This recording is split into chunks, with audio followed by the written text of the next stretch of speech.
हाँ जी। जय हिंद किसान साथियों। आज मैं आपको प्रेग्नेंट पशु के ऊपर जानकारी दूंगा जब वो डिलीवरी के बिल्कुल नज़दीक हो। और किसान साथियों, मैं आपको बधाई भी देना चाहता हूँ कि आज मेरे 10,000 सब्सक्राइबर पार हो गए। वो सब आपकी बदौलत है। और एक और बहुत बात कहना चाहूँगा, जो मैं वीडियो बनाता हूँ तो उसके अंदर कोई गलती रह जाती है, आप मेरे को कमेंट के ज़रिए बताते हैं तो मैं उसको देर सवेर पढ़ता हूँ। आलोचक जो होता है वो सच्चा मित्र होता है। बहुत से तो ये सोचते हैं कि उसने मेरे को गलत कमेंट किया, परंतु मैं उसको दिमाग में बैठाता हूँ कि उसने ये बात क्यों कही और मुझे क्या करना चाहिए था। और आप साथियों से भी अपील है कि अगर जो मेरे से बात छूट गई, जिसके ऊपर आप कमेंट कर रहे हैं और वो आपको गलत लग रही है, तो एक बार ये भी ज़रूर बताया करें कमेंट के अंदर कि आपको ऐसे करना चाहिए था। मैं आपकी बात पर गौर करूँगा। मुझे किसी बात का कोई गिला शिकवा नहीं अगर कोई नीचे मेरे बरखिलाफ कमेंट करता है, क्योंकि आलोचक ही सच्चा मित्र होता है जो हमारी कमियां बताता है। ऐसा कोई इंसान नहीं जिसके अंदर कोई कमी नहीं होती, और कमियां दूर की जा सकती हैं, इग्नोर नहीं किया जा सकता। और एक और कहना चाहूँगा साथियों, मेरी वीडियो को लाइक करें, शेयर करें और सब्सक्राइब करें। इस वीडियो के एंड तक बने रहें। मैं वो बातें बताऊंगा आपको, वो पॉइंट बताऊंगा जो किसान से कई बार छूट जाते हैं और छोटी सी गलती बहुत बड़ा हादसा बढ़ जाती है। तो सबसे पहले तो प्रेग्नेंट पशु का ध्यान हमने कैसे रखना है जब वो डिलीवरी के लास्ट दिनों में चल रहा है। सबसे पहले तो उसके खान पान का ध्यान रखना है हमने। खान पान के अंदर क्या करना है, तो किसान साथियों, जब जैसे मान लो ये भैंस है जो सामने दिखाई दे रही है, जिस समय दूध दे रही थी उस समय इसको जो फीड दिया जाता था, दूध वाला दिया जाता था। दूध देते देते 2 महीने के बाद ये गाभिन हो गई, और गाभिन होने के बाद आहिस्ता आहिस्ता आहिस्ता पेट के अंदर बच्चा बड़ा होता गया। स्टार्टिंग में जब हम पशु को गाभिन कराते हैं कृत्रिम गर्भाधान या से, तो उसके बच्चेदानी का साइज बिल्कुल छोटा होता है और वो आहिस्ता आहिस्ता बढ़ता जाता है।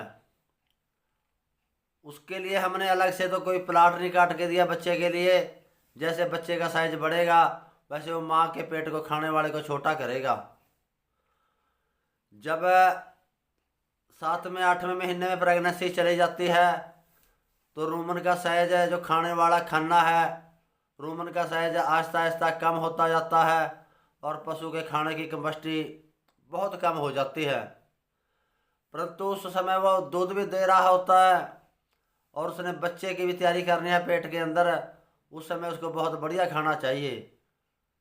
तो फिर हम आहिस्ता आहिस्ता उसको ड्राई की तरफ ले जाते हैं, उसको ड्राई करते हैं। और ड्राई करने के बाद हम उसको थोड़े दिन सूखे चारे पर रखते हैं ताकि दूध बनाना बंद कर दे। और दूध बनाना बंद कर देगा तो फिर एक फीड आती है, बहुत सी कंपनियां बनाती हैं, जो काऊ ड्राई होता है। काऊ ड्राई ड्राई की भी लोगों के मनों के अंदर बहुत भ्रांतियाँ कि कौन सा ड्राई डालें। एक हिफर ड्राई है, एक काऊ ड्राई है। हिफर ड्राई वो है जो फर्स्ट टाइमर हिफर ने ब्याना है, और काऊ ड्राई वो है जो दूध से सुखाए हुए पशुओं को देते हैं, तो वो देना है और बहुत बढ़िया चारा देना है। उसके आराम का ध्यान रखना है और पानी साफ स्वच्छ पानी देना है पीने के लिए। और एक जब वो लास्ट दिन रह जाएंगे, उसके 20-22 दिन ब्याने के रह जाएंगे, तो वो खाना पीना और कम हो जाएगा। उस समय हमने उसको बहुत बढ़िया खाना देना है, क्योंकि पेट के अंदर रूमन के अंदर माइक्रोफ्लोरा की संख्या भी कम होती जाती है और साइज भी कम होता जाता है। तो हमने उसको बहुत बढ़िया खाना देना है जो जल्दी से पच जाए, और चारा भी बहुत बढ़िया देना है, चाहे आपके पास साइलेज है चाहे हरा चारा है, सुपाच्य देना है जो जल्दी से पच जाए। ऐसा ना हो कि पक्का हुआ चारा डालते रहे और पशु उसको पचा ना पाए। और एक फीड आती है जो 22 दिन पहले स्टार्ट करनी होती है, उसको ट्रांजिशन मिक्स के नाम से जानते हैं। ट्रांजिशन मिक्स, बहुत से किसान पूछते हैं कि ट्रांजिशन मिक्स क्या है। ये एक तरह की फीड ही है, दाना ही है, और जिसको पंजाबी में बंडा भी बोलते हैं। भाई बंडा है जो उस समय प्रेगनेंसी से 20-22 दिन पहले स्टार्ट करना होता है।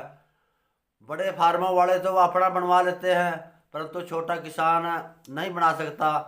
छोटे किसान को जो कंपनियां हैं, बहुत सी कंपनियां हैं मार्केट के अंदर, गोदरेज है, टिवाना है और कारगिल है, बहुत सी कंपनियां हैं मार्केट के अंदर जो बनी बनाई फीड लेके आती हैं।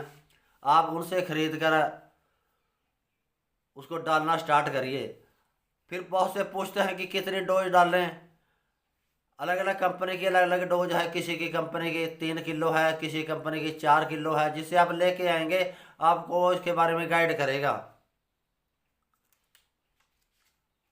और जब प्रेगनेंसी बिल्कुल नज़दीक लग जाए तो आपने जो, तो देखो फार्म है, फार्मों के अंदर खुले पशु रहते हैं, उनको कोई दिक्कत नहीं होती, दूसरे पशुओं से अलग कर देना है उसको। और जैसे हम बांध के रखते हैं क्योंकि हमारे पास जगह का अभाव है, फिर रस्सा पकड़कर शाम के समय जब थोड़ा ठंडा मौसम हो, यानी गर्मी ना हो, तो उस समय आप रस्सा पकड़कर आहिस्ता आहिस्ता आहिस्ता उसको आधा से पौना किलोमीटर समतल जगह में, बिल्कुल प्लेन जगह में चलाने, ऊंची नीची जगह पर नहीं चलानी।